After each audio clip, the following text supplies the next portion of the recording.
మీరు నిజంగా మీరు చర్చల ద్వారా ఏదన్నా ఉంటే మాట్లాడితే దానికి మేము తలగ్గుతాం.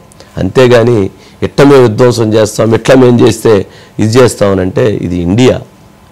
దీనికి ఒక రాజ్యాంగం ఉంది, దీనికి ఒక ప్రజాస్వామ్యం ఉంది.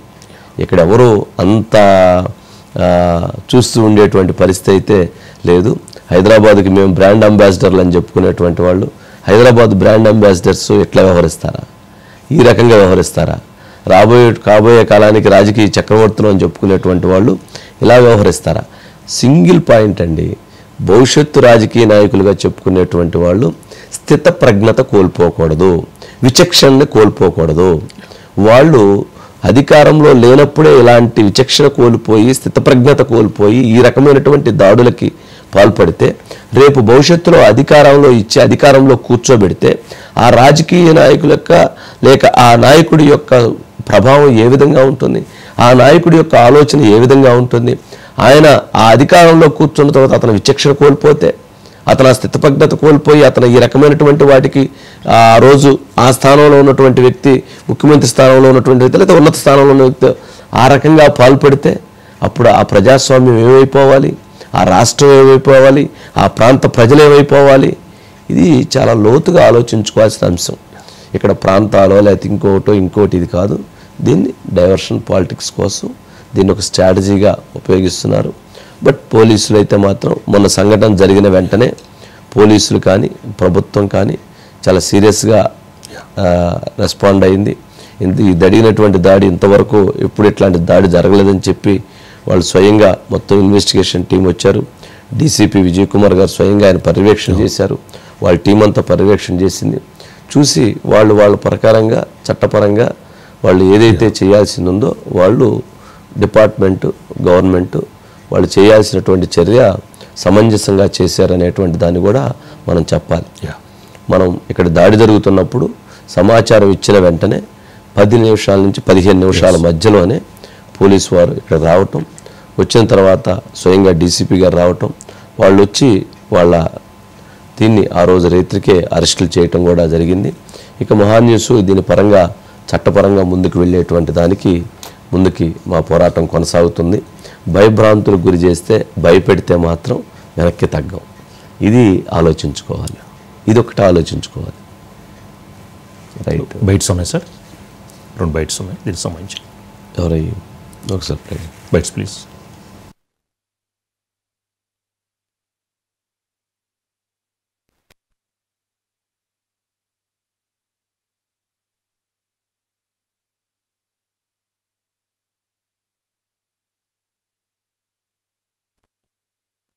June 30, 2025 by A4 Meter staff. The News Broadcasters Federation, NBF, strongly condemned the deplorable attack on the offices of Monica Broadcasting, which owns and operates Maha News, which appears to be a direct assault on journalistic freedom and integrity. An unruly mob of over 40 people allegedly affiliated to a regional political party entered into the office of Maha News in Hyderabad at about 1:30 p.m. on Saturday, June 28, 2025. They had threatened the staff including camera crew and tried to intimidate the employees, and also involved in physical assault which left 2 staff grievously injured. The mob hurled stones at the office, smashing glass panels and damaging broadcasting equipment and facilities. They had 2 రోజుల క్రితం జరిగినటువంటి సంఘటన మహా news మీద BRS కార్యకర్తలు వచ్చి attack చేయడం, car అద్దాలు వలగొట్టడం, లోపలికి వచ్చి ఫర్నిచర్ చేయడం, అసలు నాకు అర్థం కాదు. ఇదెక్కడి ప్రజాస్వామ్యం నాకు అర్థం కాదు. సూర్యాపేట్ మినిస్టర్ అయినటువంటి జగదీశ్వర్ రెడ్డి గారు ఏ భాష మాట్లాడుతున్నాడు ఆయన నాకు అర్థం కాదు. ఇంకోసారి ఎవరు చేసినా అద్దాలు వలగొడతాం, రాళ్లతోడు కొడతాం, రప్పలతోడు కొడతాం అంటే ఇది ప్రజాస్వామ్యమా లేకుంటే గుండాకి రాజకీయ నాయకులు పకడ్బందీగా ప్రజలకు విశ్వాసం కోరేటటువంటి ఒక బ్యాలెన్సింగ్ గా మాట్లాడాలి. మహా న్యూస్ మీదనో లేదా ఒక వ్యవస్థ మీదనో ఒక సంస్థ మీదనో ప్రచార సాధనాల మీద దాడి చేసి లబ్ధి పొందాలనుకుంటే ఏ రాజకీయ పార్టీకి ఏ వ్యక్తులకి సాధ్యం కాదు. ఇది చాలా దుర్మార్గమైనటువంటి చర్య. ఇటువంటి చర్యలకు పాల్పడే వాళ్ళని కఠినంగా శిక్షించి మళ్ళీ ఇటువంటి అంశాలు పునరావృతం కాకుండా చూసే బాధ్యత ప్రభుత్వం తీసుకుంటుందని చెప్పి విజ్ఞప్తి చేస్తున్నాం. Thank you. రైట్, మీడియాను కూడా బెదిరించేటువంటి ధోరణిలో వ్యవహరిస్తున్నారు. ఇంకొక మీ కొంత మీడియాలో కూడా మేము అట్లాగే టార్గెట్ చేస్తాం అనేటువంటిది కూడా మాట్లాడుతున్నారు. అట్లాంటి బెదిరింపులకి మీడియా భయపడదు. అలా భయపెట్టాలని చూడటంలోనే వాళ్ళ భయం కనపడుతూ ఉంది. అది అర్థం చేసుకోవాలి. సరే, నా దాకా వచ్చారు, వాళ్ళు ఎవరైతే చెబుతున్నారో అక్కడికి పోతే అవి సింహాలు, ఆ సింహాల జోలికి పోవద్దని నా రిక్వెస్ట్. నాకున్నంత ఇది వాళ్ళు అట్లా అంత ఇది ఉండరు. ఎందుకనంటే దాన్ని అసలు వాళ్ళు హర్షించరు. ఇట్లాంటి పోరాటాలన్నీ చూసి వచ్చినటువంటి వాళ్ళు. అందుకని మీడియా మీద మీడియా అంత ఐక్యంగా ఉంది. నిన్న మన విషయంలో కూడా జరిగినప్పుడు మీడియా అంతా పూర్తిగా అండగా నిలబడింది. మీడియా అంతా ప్రతి అంశం విషయంలో కూడా వాళ్ళు వచ్చి మద్దతు తెలియజేశారు. అలాగా మీడియా ఖచ్చితంగా ఐక్యంగా ఉంటుంది. నా మీదే కాదు, ఎవరి మీద ఎక్కడ దాడి జరిగినా కూడా మీడియా ఐక్యంగా ముందుకు వెళ్ళేటువంటి పరిస్థితి ఏర్పడుతుంది. ఖచ్చితంగా ఎవరు ఎక్కడ ఏ దాడి జరుగుతున్నా మహాన్యూస్ అక్కడ వాళ్ళకి అండగా ఉంటుంది. నిలబడి వాళ్ళ తరపున కూడా ఆ మీడియా హౌసెస్ తరపున కూడా మీడియా మహాన్యూస్ పోరాడుతుందని కూడా తెలియజేస్తున్నాం. వంశీ గారు, మరి ఆస్తి నష్టం జరిగింది, ఒకవేళ ప్రాణ నష్టం జరిగితే ఎవరు సార్ బాధ్యులు? వాళ్ళు తీసుకున్న దానికి అంటే దాన్ని వాళ్ళు అలా జరిగితే బాగుండు అని చెప్పని భావిస్తున్నారు. ఆ భావించేటువంటి కుట్రలో భాగమే ఇవన్నీ. దీనికి ఒక పొలిటికల్ ఎజెండా ఫిక్స్ చేసుకున్నారండి.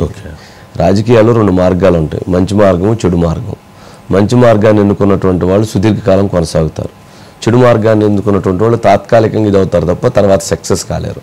మరి సక్సెస్ కావాలా వద్దా వాళ్ళ ఇది ఉంటుంది. ప్రాణాలు తీయటం అనేటువంటి ఒకరోజు ఎవరో ఆవేశాలకు, ఇప్పుడు నేను వచ్చినటువంటి వాళ్ళు వాళ్ళంతటి వాళ్ళకి ఏముంటుంది, వాళ్ళు ఎవరో ప్రభావితం చేస్తే వాళ్ళు వస్తారు.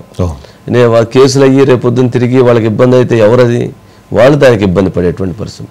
అది కొంచెం ఆ విచక్షణని మర్చిపోకూడదు అనేటువంటిది మన విన్నపం.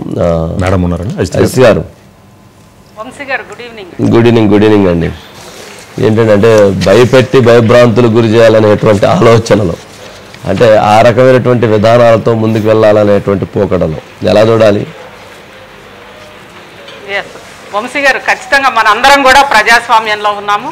ఒకవేళ మనం ప్రసారం చేసినా లేదా మనం పెట్టిన థంబ్నెయిల్ వల్ల అది మీరు ఇంతకుముందే చెప్పారు, ఎవరు పెట్టినా అది మొత్తం చూసుకోవడమో లేదా పొరపాటునో లేదా ఇంకొక రకంగానో ఆ థంబ్నెయిల్స్ వచ్చినప్పుడు దానికి అనేక మార్గాలు ఉన్నాయి వంశీ గారు. ఒకటి యూట్యూబ్లో రిపోర్ట్ కొట్టొచ్చు, లేదంటే ఖచ్చితంగా అది రాజకీయ పార్టీ అధినేతగా ఉన్నప్పుడు వాళ్ళ పరువుకి భంగం కలిగిందంటే ఖచ్చితంగా ఒక పరువు నష్టం నోటీస్ ఇవ్వచ్చు, మొత్తం కూడా పిటిషన్ వేయచ్చు. దాంతోపాటు ఒక శాసనసభలో సభ్యులుగా ఉన్నప్పుడు ప్రివిలేజ్ మోషన్ కూడా మూవ్ చేయొచ్చు వంశీ గారు. గతంలో చేశారు కదా బీఆర్ఎస్ పార్టీ, గతంలో అధికారంలో ఉన్నప్పుడు కూడా ప్రివిలేజ్ మోషన్ మూవ్ చేశారు. ఇన్ని ప్రజాస్వామ్య మార్గంలో ఇన్ని సాధనాలు ఉన్నప్పుడు ప్రజాస్వామ్య మార్గం వదిలేసి ఈ హింసాత్మక మార్గంలో వచ్చి మొత్తం కూడా పగలగొట్టి అంత గందరగోళం చేసి మేము ఇలానే చేస్తాము, ఇకపై కూడా ఇలానే చేస్తామంటే అది ఖచ్చితంగా ప్రజాస్వామ్యానికి విరుద్ధం వంశీ గారు. ఇది ఎవరిని అంటే భయపెట్టడమా లేదంటే ఇంకొకట భయపెట్టడం ద్వారా ఇలాంటివి ఉండవు, ఇలాంటివి మొత్తం కూడా ఒకళ్ళని భయపెడితే మొత్తం కూడా ఆగిపోతారు, ఇలాంటి ఒక ధోరణి అయితే ఖచ్చితంగా ఇది సమర్థనీయం కాదు. ప్రజాస్వామ్య మార్గంలో ఖచ్చితంగా ఒకవేళ అంటే ఏదన్నా థంబ్నెయిల్స్ కానీ సిట్టు విచారణ జరుగుతుంది, ఫోన్ ట్యాపింగ్ అంశం గురించి అడిగితే దానికి థంబ్నెయిల్స్ వంక పెట్టడం ఏంటండి? దానికి క్లారిఫికేషన్ కదా రావాల్సింది, అది కదా. మరి సిట్టు విచారణలో ఇంతమందిని పిలిస్తే ఇంతమంది వాళ్ళు పోయి వాళ్ళు ఇస్తున్నటువంటి స్టేట్మెంట్లు ఏంటి, వాళ్ళు మాట్లాడుతున్నటువంటి ఏంటి, వాటికి సంబంధించినటువంటి క్లారిఫికేషన్ లేకుండా ఈ రకంగా మందిని పంపించి ఈ రకంగా దాడులు చేపిస్తాం, ఈ రకంగా గోండాలతో దాడి చేయిస్తామని చెప్పని బెదిరించే ప్రయత్నాలు చేయటం, దీనికి మళ్ళీ ప్రాంతాలని లేదా ఇంకొక అంశాలను ముడిపెట్టేటువంటి ప్రయత్నం చేయటం, అంటే ఇక్కడ పరోక్షంగా వాళ్ళు చేసినటువంటిది ప్రత్యక్షంగా ప్రజలు దాన్ని పూర్తిగా వ్యతిరేకిస్తున్నారు, ప్రజాస్వామ్యం దీన్ని పూర్తిగా ఖండిస్తుంది అనేటువంటి భావనతో దానికి ఇంకో కలర్ ఇచ్చేటువంటి ప్రయత్నమే ఇక్కడ ఆ పార్టీ యొక్క డైరెక్షన్స్కి మార్పు కనిపిస్తున్నట్లుంది కదా.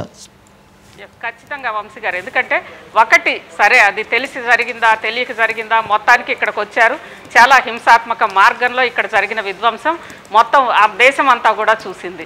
దేశమంతా చూసిన నేపథ్యంలో ఎస్ మేము ఇలానే చేస్తాము, ఇక మీద కూడా ఇలానే చేస్తాము అని అంటే ఇది ఖచ్చితంగా ప్రజాస్వామ్య దేశం, ప్రజాస్వామ్యంలో ఉన్నాము, అదేవిధంగా వాళ్ళకి ఎంత హింసాత్మక మార్గంలో భావ ప్రకటన స్వేచ్ఛ ప్రకారం వాళ్ళు వచ్చినా చట్టాన్ని చేతుల్లోకి తీసుకునే హక్కు రాజ్యాంగంలో ఉందా లేదా? ఈరోజు చట్టాన్ని వాళ్ళ చేతుల్లోకి తీసుకున్నారు వంశీ గారు, హింసాత్మక మార్గంలో వచ్చారు, ఇది మొత్తం కూడా విధ్వంసం చేసి ఇకపై మా విధానం విధ్వంస విధానమే అని చెప్పకనే అందులో మంత్రులుగా గతంలో మంత్రులుగా పనిచేసిన వ్యక్తులు రాజ్యాంగబద్ధంగా రాజ్యాంగం మీద ప్రమాణం చేసి ఎమ్మెల్యేలుగా మంత్రులుగా చేసిన వ్యక్తులందరూ కూడా ఇకపై హింసాత్మక మార్గమే మా ఎజెండా అని అంటే అది ఖచ్చితంగా ప్రజలు దాన్ని సంబంధించి ప్రజలు డిసైడ్ చేస్తారు వంశీ గారు. అంతేగాని ఆ హింసాత్మక మార్గాలకి భయపడతారు అని అనుకుంటే ప్రపంచ చరిత్ర చాలా చూసింది వంశీ గారు. ఖచ్చితంగా చరిత్రలో ఇవన్నీ కూడా అంశాలుగా మిగిలిపోతాయి. రైట్ అండి, రైట్. Thank you.